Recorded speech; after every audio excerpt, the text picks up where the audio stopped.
Democratic presidential candidate, Senator Barack Obama. Barack Obama, sir, every time we get a candidate on, I ask this one question, so I'm going to ask it of you.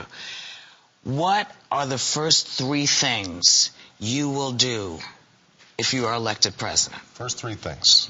I'm going to call in the Joint Chiefs of Staff and the relevant commanders and the Secretary of State, the whole national security apparatus, and give them a new mission, which is to responsibly and honorably begin a withdrawal from Iraq.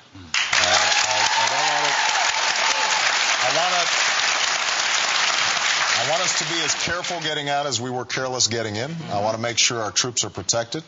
I want Iraq stable, but I strongly believe that the only way to stabilize it is to make sure that the Iraqi government actually functions and that there are political accommodations between all the factions. And I don't think they'll do that as long as we are there to keep the lid on things. I think that they have to have a sense, you know, we're going to take responsibility. That's number one. Number two, I want to put forward legislation that would give every American health care.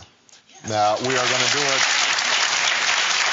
If you've already got health care, then you keep your health care, and we will work with your employer to try to lower your premiums, because people are getting killed with premiums. I mean, even if you've got health care, you're seeing it go up and up every year, and a lot of people, they now have deductibles that are so high, they never go to the doctor except for emergencies. And we've got to get back to prevention and making sure children are getting regular checkups.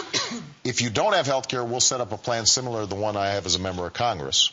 You can buy into it. We'll subsidize you if you can't afford it. You won't be excluded for pre-existing conditions.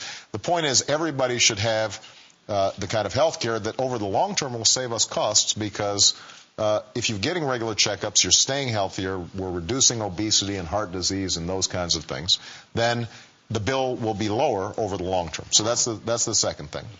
And the third thing is, I really think that we've got to deal with our energy crisis. Now, everybody's personal crisis is $4 a gallon gas, which is maybe coming up this summer. But as a country as a whole, we spend $1 billion every day to foreign nations, many of them hostile. I mean, you know, indirectly, if not directly, we make Iran richer because we drive up the cost of oil. We make Russia wealthier, which means that they can act with impunity on the international stage. So for us to say we're going to deal with climate change and cap the emission of greenhouse gases and raise fuel efficiency standards and invest in solar and wind and biodiesel, you know, it's a threefer. That's the only way we can drive gas prices down over the long term. It's the only way that we're going to deal with global warming, but it also improves our national security. Exactly. So if we do those three things, then I think that we can really get on track. Now, I'll be honest with you, the economy is in such bad shape right now, and the financial markets are in such bad shape that there may be some crisis management that has to be done first when I take office. But in terms of broad priorities, that's the direction I want to go. I have a question for you. When John Kerry was running for office, I said to him, and he, in a similar situation, I said to him, you're going to be able to withstand the attack machine. Right. On the Republican side, and he said, absolutely, I'll be able to handle it, you know, because it's going to come at you. And he said yes. And then he was swift-voted, and as you can see, he's not our president.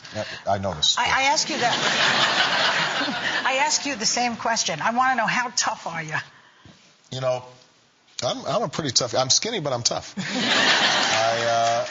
Look, you know, I think that the way to handle attacks, wherever they're coming from, and, you know, there have been some tough punches thrown here in this Democratic primary. I mean, it's not like, you know, I've been just kind of taking a cakewalk through this primary.